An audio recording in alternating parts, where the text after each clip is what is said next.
Hello, fantasy managers. Welcome back to another episode of the First Pitch Podcast here on the Pitch List Podcast Network. My name is Carson Picard. I'll be your host for this edition of the pod here back in the den in the studio, ready to give you everything baseball related from yesterday's games. We will start with the news and notes. There was a bunch of recovery updates and a bunch of guys that basically are just either feeling something or are just trying to get ready to be at full strength. But I'll spare you a lot of that information to get you the big headlines for your teams. Joshua Kuroda-Grauer, this one you may have seen.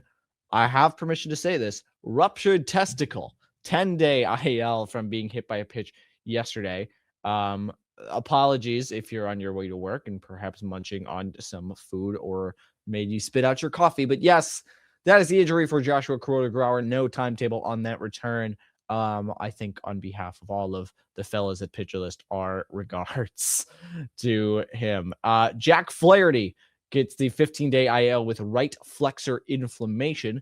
I'm just making sure real quick. I believe this is, yes. So this should be just before the trade deadline when he comes back. So he should be eligible to be traded. That's quite important for the Tigers' arm. Kyle Teel out 6 to 12 weeks. These are all kind of updates from yesterday's injuries. No new ones really to report. Kyle Teel out 6 to 12 weeks with a sprained ankle. Mentioned yesterday that he left the game early. Trevor McDonald, speaking of leaving the game early, does hit the IL with a strained elbow. Just the 15-day IL, no further word. But right elbow strain, anytime you hear something like that, it is the elbow. So, knock on wood that McDonald isn't missing an extended period of time. Only transactions really to note here are Max Muncy, the Athletics Max Muncy, and Edgar Quero have been recalled. And so they are back in their respective lineups. Can't imagine why.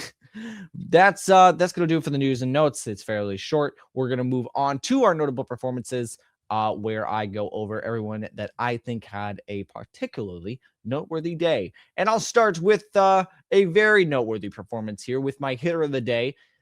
Did he have the most total bases? No, he did not. Did he absolutely demolish a baseball to left center field and reestablish my belief in him? Yes, he did. Fernando Tatis Jr. goes 3 for 5 with a double and a 474-foot home run, 111 off the bat. This thing was crunched, absolutely crunched. And for Tatis, I mean, he has been struggling all year. I think it's fair to say that a lot of the underlying metrics are generally pretty nice to him, but seemingly he is just not able to get the long ball going. He's been better recently. This is a really nice exclamation point to show that, yeah, he still is one of the premier athletes in Major League Baseball and one of the premier talents if he can really get going. Josh Naylor goes 3 for 4 with a stolen base and an otherwise uneventful day for the Seattle Mariners. Max Kepler, I think first time I've mentioned him, goes 2 for 3, home run and a pair of walks, the former Twin having a nice day.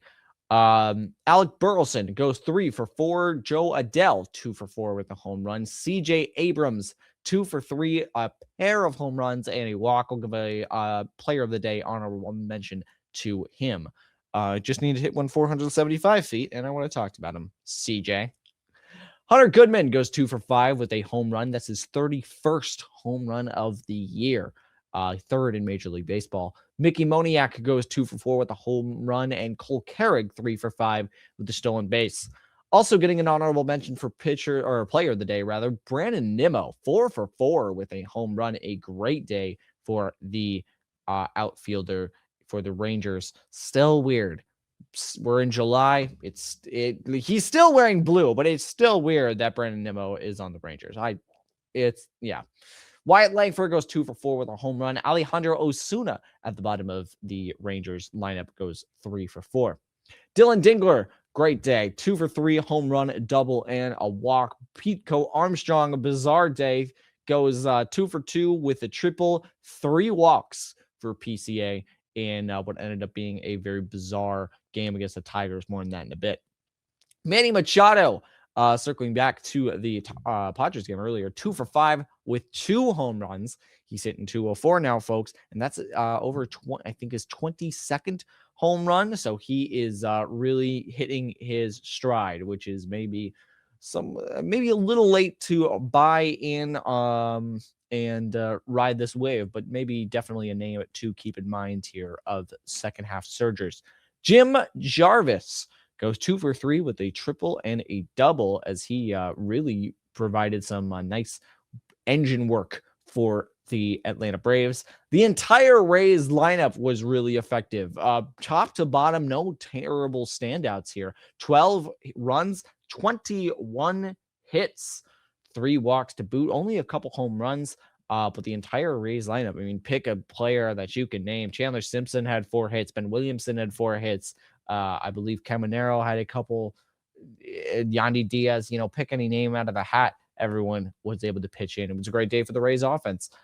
Alec Bohm goes 3 for 4 with a double. And finally, Stephen Kwan, been a little better recently, 1 for 3 with a double and a 2-walk day for Stephen Kwan. I will note it's a little lacking of some top names because the Pirates and Yankees and Orioles Red Sox games were postponed yesterday due to the rain. So do know that a lot of those are going to be made up today. Set your lineups accordingly. I'll take a short break and I'll come back with my pitchers, my reliever report, and the preview of today's games. See you in a bit. All right, welcome back to the First Pitch Podcast here on the Pitch List Podcast Network. We move on to talk about our starting pitchers. And folks, this was a great performance. This was one that I think is going to be talked about later in the season when he gets his NL Cy Young votes. Will he get the award? It is questionable. I think it really is. And we'll see how the second half of the season goes. He's got some stiff competition. But Zach Wheeler made a statement start against the Los Angeles Dodgers. 7 innings, 2 earned runs, 5 hits, no walks, 8 Ks on 93 pitches, 21 whiffs. For a guy with diminished velocity who's coming back from shoulder troubles, who's like 36, I believe, 35, 36, in his mid-30s, 21 whiffs, 34 CSW percent. It's one of the really strong performances that has been emblematic of someone who has become one of the best pitchers of all time. I mean, you don't have to put him on the absolute mantle of the total greats, right? I don't think he's knocking on Pedro Martinez or Bob Gibson or whoever. Pick a name out of the hat. I don't think he's knocking on their doors. But Zach Wheeler is someone that is just, I think he's getting into Cooperstown. Let's put it that way. I think he's getting into Cooperstown. And this is one of those starts that really makes me think so. It's like, I had the privilege of seeing a Zach Wheeler start a couple years ago, and there's a presence on the mound when he's on. It's like, this is a guy that really is, you idealize and conceptualize someone who is really at the top of their game. And, do they hit the magic numbers that writers look for? I don't really think he will. But nevertheless, this is an outstanding outing. And I think he's kind of proven that he has the longevity to keep it rolling. And it's about a 7th season of being an absolutely elite pitcher. Zach Wheeler may win the NL Cy Young. He's got a fella in Milwaukee that is going to give him a run for his money. But Zach Wheeler, absolutely outstanding performance.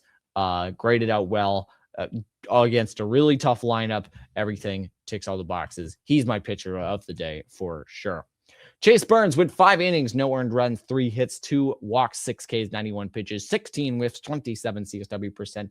Fastball was absolutely zipping over 18 inches of IVB, 98 or fastball I think like 96. But it was really cooking. Chase Burns has a very nice outing here. Kumar Rocker goes 6 innings, no earned runs, 1 hit, 2 walks, 6 Ks on just 75 pitches. Very efficient, very effective, 12 whiffs, 29 CSW percent. And yet, pitch modeling, not a huge fan of it. Not even because it was sinker heavy. It was just a D+ POV grade. And this is one of those instances where who do you trust? The pitches didn't seem that good. It got really nice results. Your mileage may vary on how much you want to evaluate that. Nevertheless, it's going to look really nice in your fantasy scores. Tatsuya Imai goes 6 innings, 1 earned run, 4 hits, 3 walks, 8 Ks, 96 pitches. Forgive me. 15 whiffs, 31 CSW percent. The slider is so effective when it is working. The fastball is so not effective. And it's a really funny dichotomy because he doesn't have to go much else. I think my read on Tatsuya Amaya is kind of like a Kevin Gausman with a worst fastball and worse command. Does that make sense? Speaking, we'll put a pin in Gausman. We'll talk about that in a bit. Framber Valdez. Good Lord. This is what I get for singing some praises over some guys. 0.2 innings, 2 outs, 6 earned runs, 5 hits, 2 walks, 1 strikeout, 42 pitches.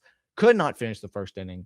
3 whiffs, 26 DSW percent. The sinker was straying up high, was not finding the bottom quadrant very much. But the real culprit was he got in trouble fast. Allows a triple, I believe, to Pete Crow Armstrong. Walks the next batter, hits the next batter to get the bases loaded. And from there, it was just kind of a circus. A lot of not even the best hits in the world, but the Cubs middle and bottom of the lineup were able to knock Framber around, and he would be removed without finishing the inning. So rough outing for the Detroit lefty on a kind of long-term contract.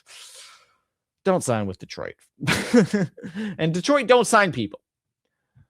Justin Robleski goes 6 1/3, 1 earned run, 5 hits, 1 walk, 7 Ks, 89 pitches, 11 whiffs, 26 CSW percent. Had the unenviable task of doing Zach Wheeler and ended up doing quite well for himself. B POV grade.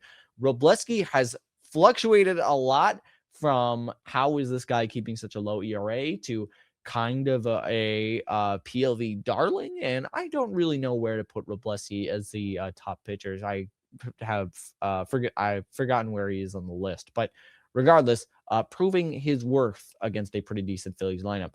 Parker Messick goes 5 2/3, 1 earned run, 4 hits, no walks, 6 Ks, 88 pitches, 8 whiffs, 30 CSW percent, B- PLV grade. It does quite well against the Minnesota Twins, pardon me. And finally, Kevin Gausman goes 3 1/3, 4 earned runs, 9 hits, 2 walks, 1 strikeout. 1 strikeout for Kevin Gausman on just 90 pitches. 5 whiffs, 18% CSW. Oh, Kevin Gausman. Oh, Kevin Gausman. It is a start where he has just... something's wrong. Pitch modeling doesn't think it's that much worse than normal, but the fastball is just not working right now, and the splitter is absolutely not working. Forgive me, Jesus. I'm so excited I'm knocking my mic around. Kevin Gausman's been one of my favorite pitchers in baseball, so this really hurts. But yeah, bad outing. He has been really not good since about the middle of April.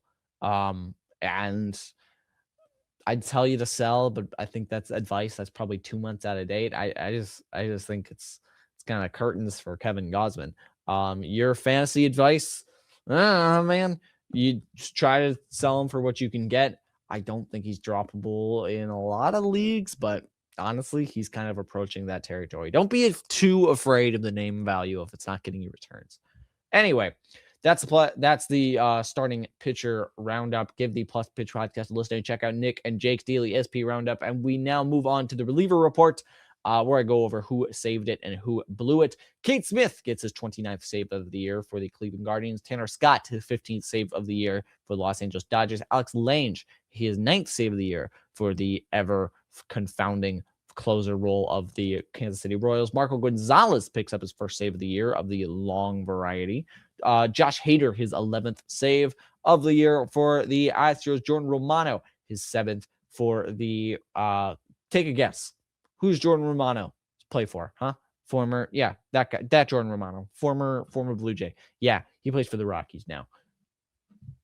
It's July, and I still am surprised by that. Emilio Pagan picks up his 8th save of the year for the Reds. Who blew it? Double feature today. Paul Sewald and Luis Medina both blew it in the really weird Athletics Diamondbacks game. Paul Sewald throws 1 inning, allows 2 hits, 2 walks, 2 earned runs to blow the save, send it into extra innings. Luis Medina comes onto the mound. The Athletics have given him a lead. What does he do? He records 1 out, 2 hits, 2 walks, allows 2 runs, including the walk-off that allowed the Diamondbacks to win. So it's a double feature of who blew it. Luis Medina and Paul Sewald both giving their managers scares. Baseball's fun. Check out Rick Graham's weekly articles for more information on the bullpen situations as we now look forward to today's slate of games. The Mets and Brewers is the game I want to highlight here. Christian Scott versus Logan Henderson. Battle of some really interesting young arms. Anyone knows that knows me also knows how much I love Christian Scott. The Marlins at the Astros going to be Sandy Alcantara, the NL and the Major League Baseball innings leader versus Phil Lambert. The Padres versus the Braves is going to be Michael King versus Martin Perez. But my game of the day is going to be the Pirates at the Yankees. The first game of the doubleheader, if I'm not mistaken, is going to be Bubba Chandler versus Max Fried. Should be a fun and quite varied start. You got the flamethrower versus the finesse pitcher. So that should be a fun game. And that's going to be a fun kind of first pitch podcast.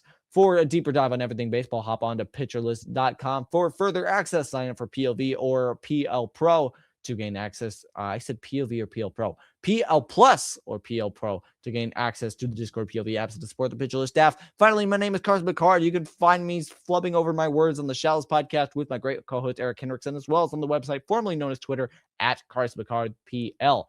Thank you very much for listening. Good luck with the rest of your weeks. Bless the knees, bless the elbows. Take care, you guys.